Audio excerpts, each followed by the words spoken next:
বিসমিল্লাহির রহমানির রহিম। প্রিয় শিক্ষার্থীবৃন্দ, কেমন আছো তোমরা সবাই? আশা করি ভালো আছো। পড়াশোনা কেমন হচ্ছে? সুন্দরভাবে পড়ালেখা করবা। আসসালামু আলাইকুম। দেখো, আমি আজকে এসেছি উচ্চতর গণিত জ্যামিতির স্থানাঙ্ক জ্যামিতির 11.3-এর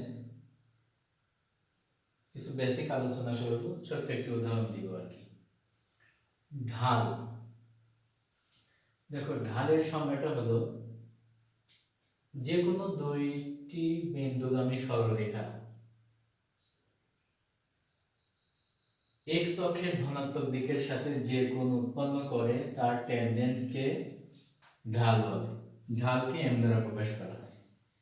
এখন দেখো স্টুডেন্টেরা, যে কোনো দুটি বিন্দু, মনে করো এটা এখানে একটা বিন্দু আছে, সে ধরবে x1 y1, এখানে একটা বিন্দু আছে, এটা হচ্ছে b, x2 y2। তাহলে খেয়াল করো,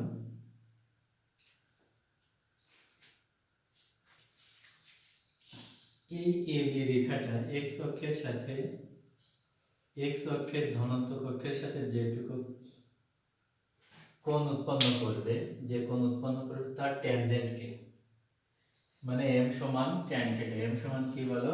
tan থিটা। এখন এই m টাকে ঢাল দ্বারা প্রকাশ করা হয়, ট্যানজেন্ট হলো tan থিটা। m হচ্ছে y এর স্থানাঙ্কের পরিবর্তন। m টাকে আমরা লিখতে পারি y এর স্থানাঙ্কের পরিবর্তন ডিভাইডেড x এর স্থানাঙ্কের পরিবর্তন। খেয়াল করো স্টুডেন্টেরা, y এর স্থানাঙ্ক মানে এটা x1 y1 x2 y2।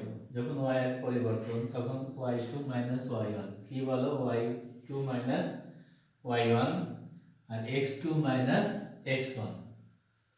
তাহলে সে ছিল কিন্তু এখানে x1 থেকে গেছে কোথায়? এরকম যদি হয় স্টুডেন্টরা দেখো, তাহলে এইটুকু হচ্ছে রান, এইটুকু হচ্ছে রান।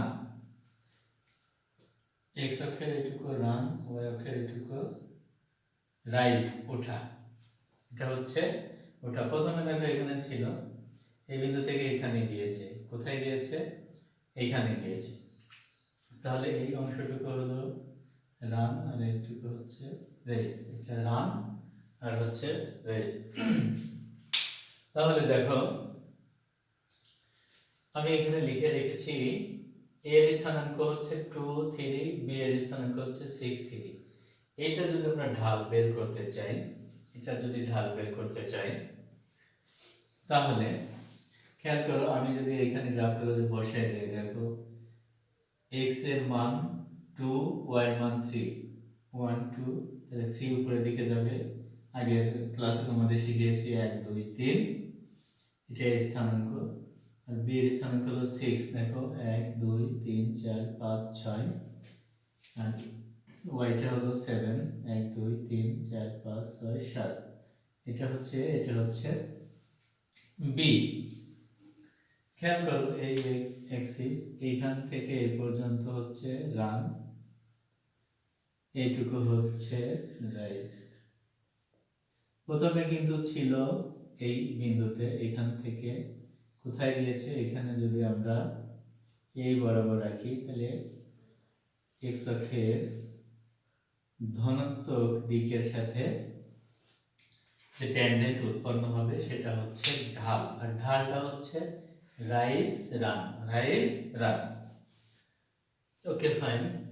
এইবার এই ঢালের এক্স অক্ষের সাথে দুইটা দিক আছে, সেটা হচ্ছে স্বাভাবিকভাবে, খেয়াল করো, এটা যদি আমরা দেখি, একটু দেখো, মুছে দিচ্ছি। এইটা যদি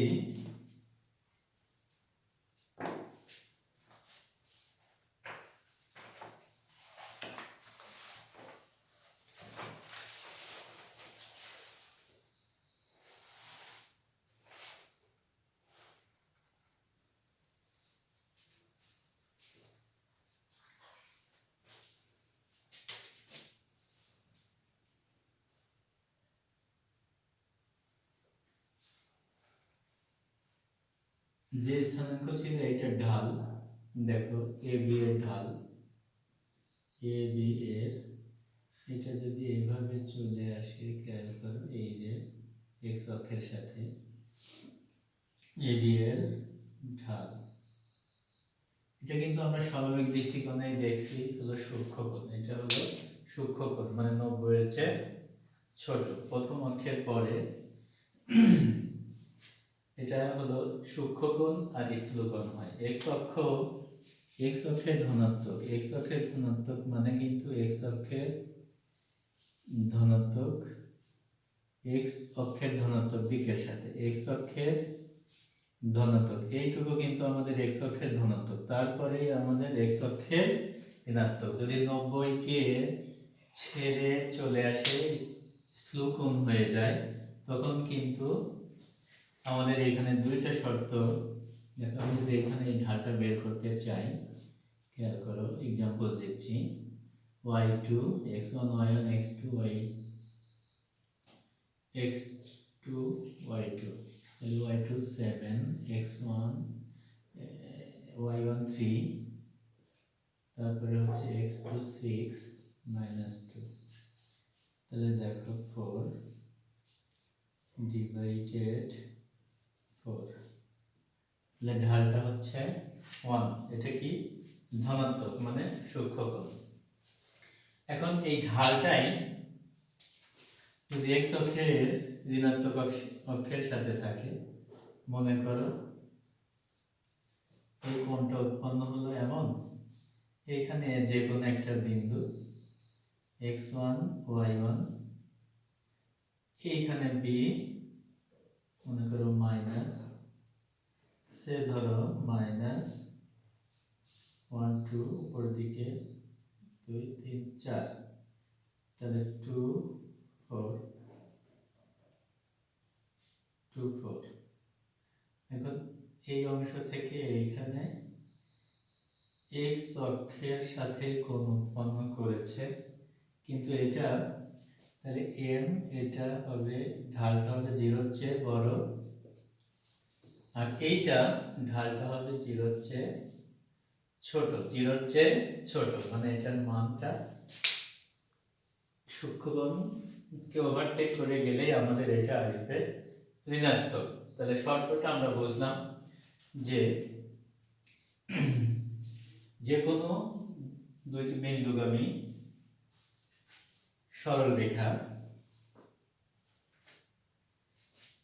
যে কোনো হতে পারে, এখান থেকে এখানে হতে পারে, দুইটি বিন্দুগামী সরল রেখা এক্স অক্ষের ধনাত্মক দিকের সাথে যে কোণ উৎপন্ন করে তার ট্যানজেন্টকে ঢাল বলা হয়।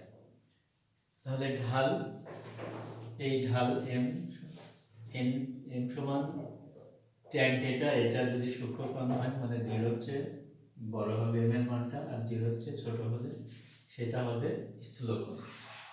ঠিক আছে, এটাই আপাতত ঢালের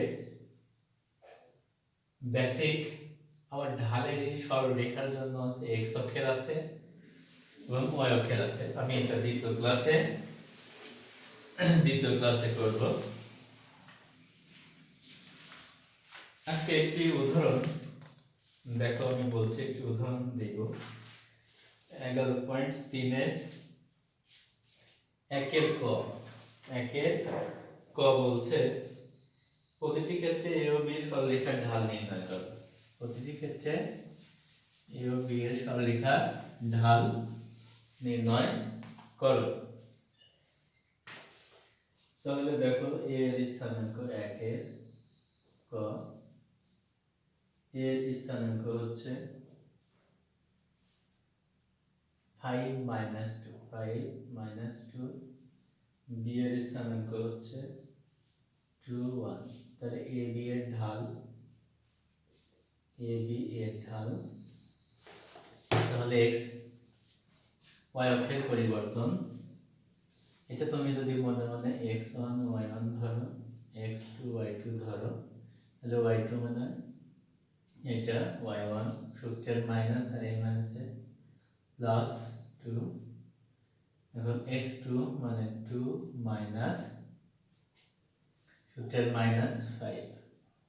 তাহলে খেয়াল করো 3 - 3 -1, এটা কত হবে বলো?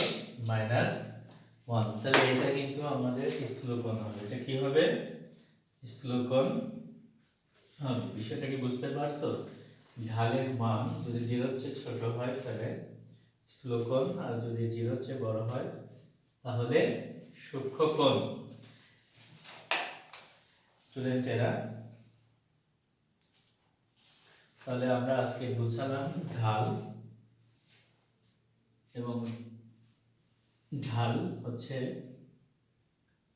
দুইটি বিন্দুগামী সরলরেখা এসকে ধনাত্মক দিকের সাথে যে কোণ উৎপন্ন করে তার ট্যানজেন্টকে ঢাল বলা হয়। ঢাল এর সমান ট্যান থিটা, আর এমটা হচ্ছে y অক্ষের পরিবর্তন, y এর স্থানাঙ্কের পরিবর্তন ডিভাইডেড x এর স্থানাঙ্কের পরিবর্তন। এবং যদি ঢাল m এর মানটা 0 এর চেয়ে বড় হয় তাহলে সূক্ষ্মকোণ, আর 0 এর চেয়ে ছোট হলে স্থূলকোণ। ঠিক আছে, আজকে পর্যন্তই। সামনের দিনে সমরেখা নিয়ে আলোচনা করব ইনশাআল্লাহ।